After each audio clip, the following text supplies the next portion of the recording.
And now it's time for another episode of 1 Minute Inside a Woman's Head. It's almost the 4th of July. Of course, that means there are lots of fireworks displays all over Northeast PA. I love a good fireworks show. What I don't love is every idiot with a Zippo and $100 making their own firework displays. Yeah, good idea. Light off Roman candles and aerial repeaters. Preloaded fire tubes or whatever the equivalent of pyro Viagra you bought, right in the middle of the densely populated neighborhood. It's a wonder these jerks haven't burned their house down, or worse yet, my house. I can't get to sleep because all I hear are the empty shells landing on my roof. Unfortunately, that's the closest I'll get to fireworks in my bedroom this 4th of July. And that was another episode of 1 Minute Inside a Woman's Head.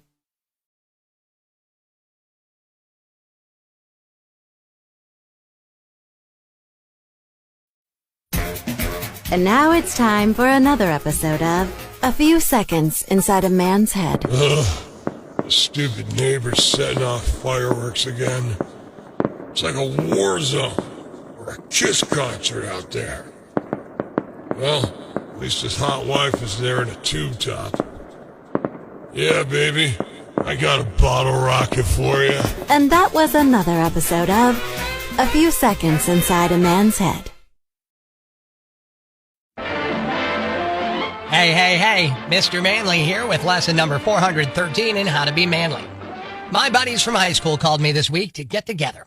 Buck, Mick, and I did everything together, especially chasing down the fair ladies. We were all manly men, as we still are today. Although we all wound up stag at our senior prom. Go figure. But no worries, we are still prowling, looking for that someone special. When we were having dinner and rehashing the glory days, I suggested that we make a bucket list to be accomplished before the 4th of July. With all in agreement, Buck said, I never rode a motorcycle, and I'll do that. Mick said, I never went up in a hot air balloon, so I'll do that. And I thought to myself, what a couple of babies. Being afraid of heights, I said I would join the Pocono skydivers and parachute to the ground. As Buck and Mick accomplished their feats, I was ready to take flight. I went up to Pocono skydivers and met a stunning instructor there named Ariel. She asked if I'd ever done this before. I said no. She told me not to worry. I will take the jump with you. I said thanks. She said, sure, I'm always in the mood for a good jump. Ariel explained that when we jump, we'll count to 10, pull the cord, and suddenly a parachute will burst wide open. When we hit the ground, we may have to hold tight and roll. At this point, I knew I could teach Ariel all of these maneuvers without even leaving the hangar, and yet do so in a manly manner. If you ever find yourself in a similar situation, follow along in your manly manual, page number 413, and repeat after me. Number 1, always in the mood for a good jump, are ya? Here, take a jump on this. Number 2, shoo-wee mama, pull on this cord. It's sure to burst wide open.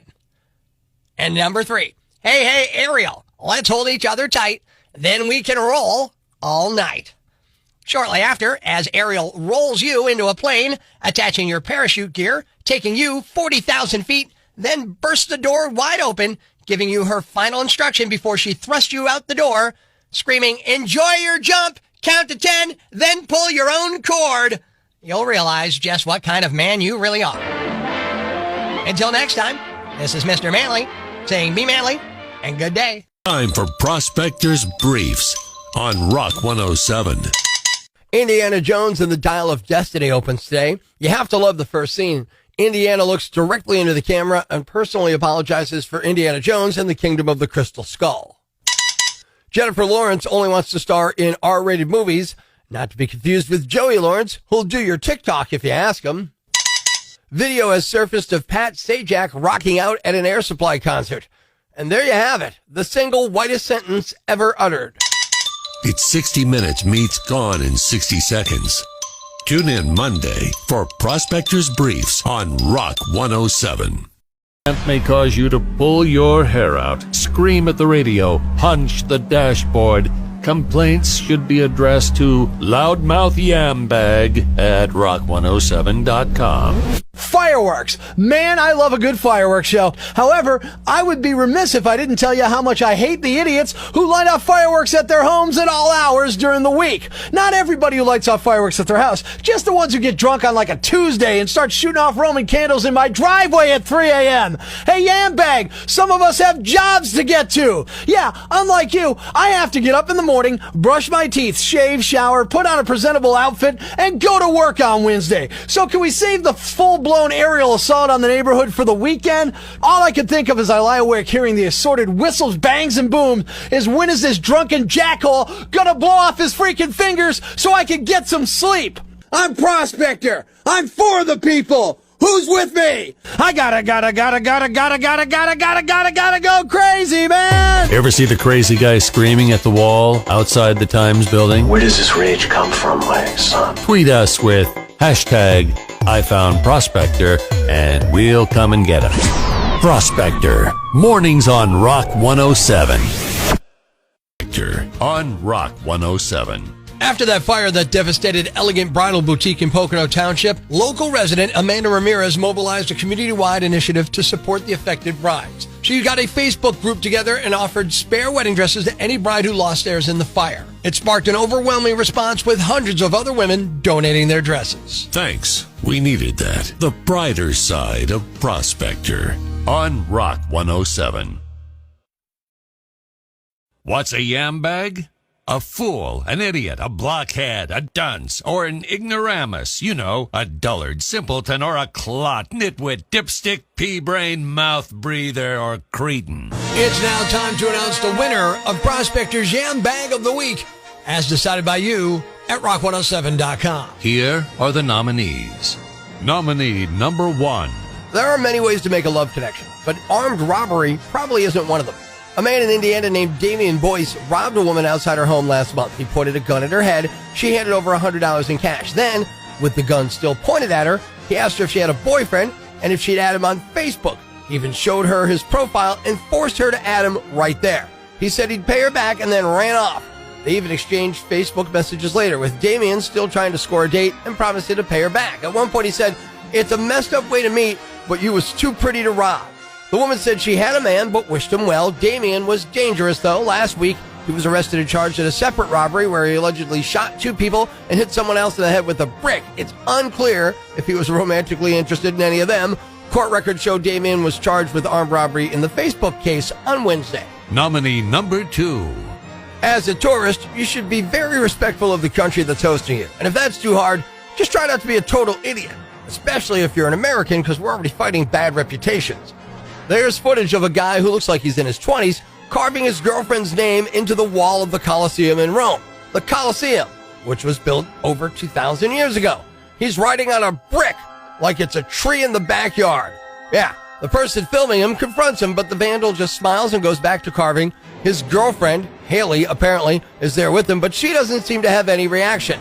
The guy who filmed it said he reported it to staff and they called police, but he did note that they didn't seem overly upset about it for some reason.